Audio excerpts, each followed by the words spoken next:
America, Israel மற்றும் Iran இடையிலான போர் ஒரு பக்கம் உலகை பயமுறுத்திக் கொண்டிருக்கும் வேளைகள், மறுபக்கம் அமெரிக்காவின் ஒரு ரகசிய திட்டம் உலக பொருளாதாரத்தையே புரட்டி போட காத்திருக்கிறது. சமூக வலைதளங்களில் காட்டுத்தீயாய் பரவி வரும் ஒரு செய்தி என்னவென்றால், அமெரிக்கா தன்னிடம் உள்ள மலை போன்ற தங்க இருப்பின் மதிப்பை மாற்றி எழுதப் போகிறது என்பதுதான்.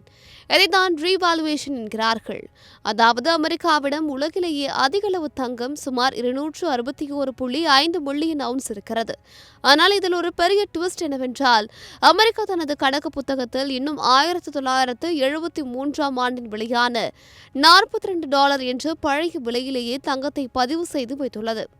இன்றைய சந்தை விலையோ $5000 நோக்கி போய்க் கொண்டிருக்கிறது. இப்போது அமெரிக்கா இந்த பழைய கணக்கை மாற்றி இன்றைய விலைக்கு கணக்கு காட்டினால் என்ன நடக்கும் தெரியுமா? அமெரிக்காவின் தங்க சொத்து மதிப்பு $11 பில்லியன் $1.3 டிரில்லியன் விஸ்வரூபம் எடுக்கும். ஒரே ஒரு பென்சில் மாற்றத்தில் அமெரிக்காவின் பட்ஜெட் பற்றாக்குறையில் 70% துடைத்து எறிந்து விடலாம். அது மட்டுமல்ல, அமெரிக்கா செனட்டர் சிந்தியா லூமிஸ் ஒரு படி மேலே போய் இந்த லாபத்தை வைத்து 10 லட்சம் பிட்காயின்களை வாங்கலாம் என்று அதிரடி யோசனையையும் முன்வைத்துள்ளார். இந்த திட்டம் நடைமுறைக்கு வந்தால் தங்கம் விலை கற்பனை செய்ய முடியாத உயரத்திற்கு செல்லும் என்று SBI ஆய்வு அறிக்கை எச்சரிக்கிறது. அமெரிக்காவை தங்கத்தை நம்புகிறது என்றால் மக்கள் காகித பணத்தை விட தங்கத்தையே பாதுகாப்பாக கருதுவார்கள். இந்தியாவும் சீனாவும் போட்டி போட்டுக்கொண்டு தங்கத்தை வாங்கி சேர்க்க ஆரம்பிக்கும். ஏற்கனவே இந்தியா தனது தங்க இருப்பை 6.9%இலிருந்து 17.6% உயர்த்தியுள்ளது.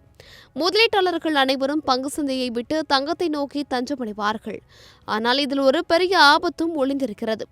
கணக்கு காட்டாமல் புதிதாக பணத்தை அச்சிடுவதற்கு சமமான விளைவை இது ஏற்படுத்தும். ஆனால் அத்தியாவசிய பொருட்களின் விலை கடுமையாக உயர்ந்து பணவீக்கம் ஏற்படும் அபாயம் உள்ளது. அமெரிக்காவின் GDP வளர்ச்சியும் ஒரு கட்டத்தில் முடங்கலாம். சுருக்கமாக சொன்னால், அமெரிக்காவின் இந்த ஒற்றை முடிவு உலக பொருளாதாரத்தில் ஒரு பெரிய சூறாவளியை கிளப்பலாம்.